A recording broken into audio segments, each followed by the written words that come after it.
So enrolling in the Clean Water for Georgia Kids program is simple and a quick process. To start, you'll go to www.cleanwaterforuskids.org/Georgia.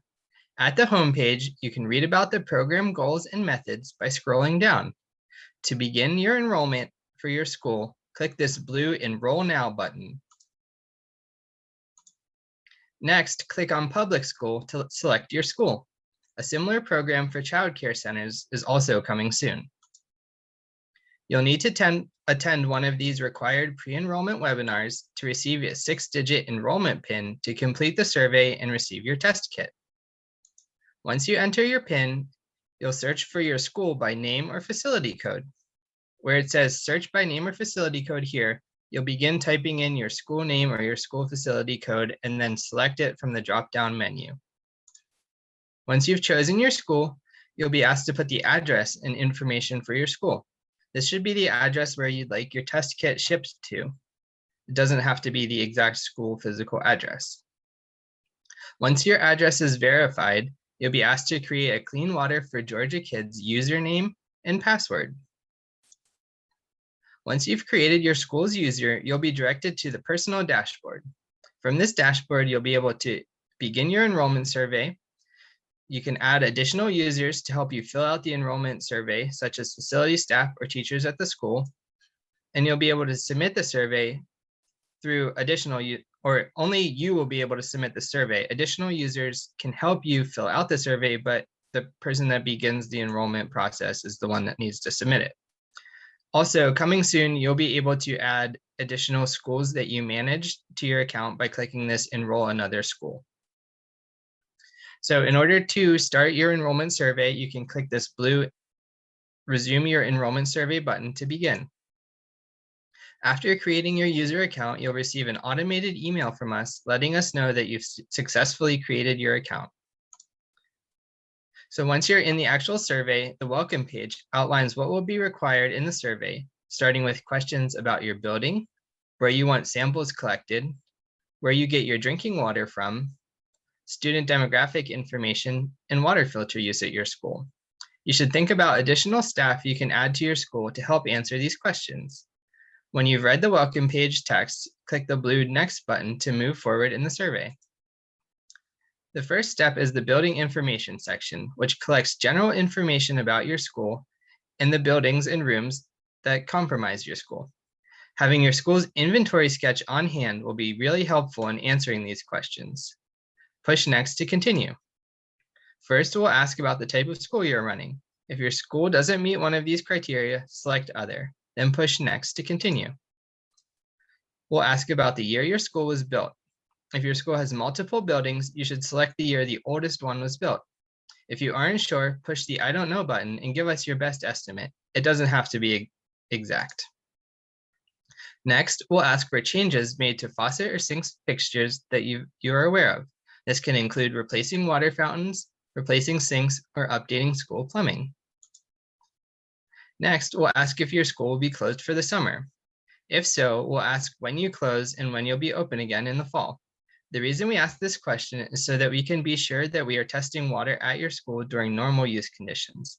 If we test during the summer when use is low, there's a chance that lead concentrations could be high as water sits in pipes and can actually pull some lead from those pipes.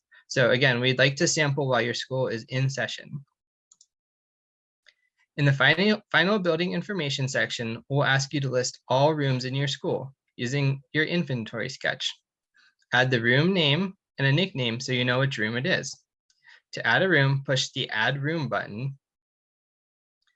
If you need to remove a room, you can click the Remove button on the right.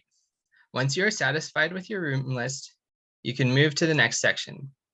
In the next section of the survey, we will ask you about the sinks in each of the rooms listed here. If you are absolutely certain that a room does not have a sink, you don't need to list it here and you can remove it.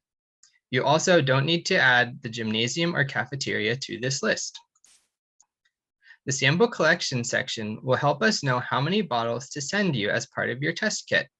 The goal here is to send you 1 bottle for each tap in your school. Once you've read the sample collection section descriptions, push Next to continue. First, we'll ask to list any taps in your kitchen or cafeteria that are used for drinking or cooking. To add a tap, push the Add Tap button. If you've added too many taps, you can click the Remove button to remove a tap. When listing a tap, we'll ask you for a location and a tap name so that you can identify it when you receive your test kit. Then we'll ask if the sample is filtered or the sink is filtered. If you have a sink that has multiple taps, such as a 3-compartment tap that has multiple faucets, we'll ask you to list each faucet separately in this list. So you can push Add Another Tap to add a second one. So here I've added the left kitchen sink and the right kitchen sink.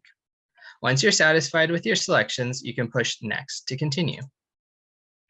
Next, we'll ask about any water fountains that are in the hallways of your school. If you have a bottle filler and drinking spout on your fountains, you should list both the bottle filter and spout separately in separate rows. So again, here I said hallway 2nd floor water fountain bottle filler for the first one, and then the fountain head for the second one. Once you've added all of your hallway water fountains, you'll click Next to continue. Similarly, enter any taps in the gym, then outside. You do not need to test landscaping hoses or other taps that are outside and not used for drinking.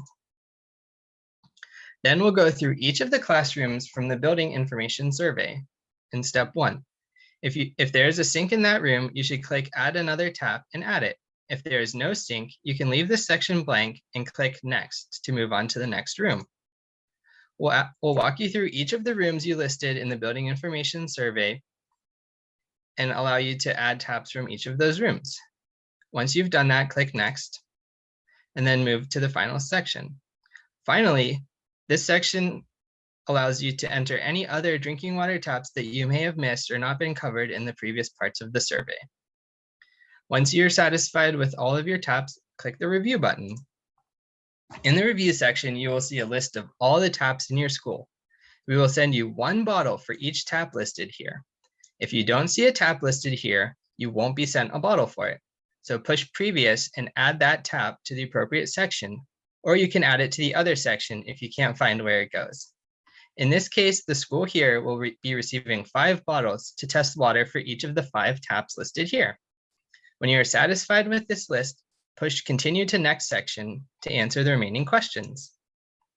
The drinking water supply section will collect information on where your school gets its water from. First, we'll ask if you get water from a public treatment plant, and if you do, you can find the name in this drop-down menu by beginning to type it. The name of your water facility is usually found on your most recent utility bill. You can consider adding or asking staff in your school if you're unsure where your school gets its water from. Next, we'll ask if your school uses well water. After answering this question, you can move to the next section. So collecting student demographic information is a requirement for the federally funded grant that supports this program. You should try to answer all these questions to the best of your ability. First, we'll ask how many children attend your school, then the age range for each of the children in your school, starting with the lowest and ending with the highest, and then the percentage of students receiving free and reduced lunch. And finally, we'll ask about the race and ethnicity information of children in your school. The next section will ask about any water filters that you indicated your taps had. If your school doesn't have any taps that have filters in them, you can move on to the next section. You'll see 1 page for each tap you listed as having a filter, where we'll ask for the brand of filter if you know it, how often the filter is replaced, and who is responsible for changing the filter. The last page of the survey will ask you about how COVID-19 has affected your operations and if you will follow the sampling process outlined in our instructions to the best of your ability. Once you agree, click Submit Enrollment Survey. Here, this blue button. If you click this gray Save and Sign Out button, you won't be sent a test kit until you log back in and push this Submit Survey button.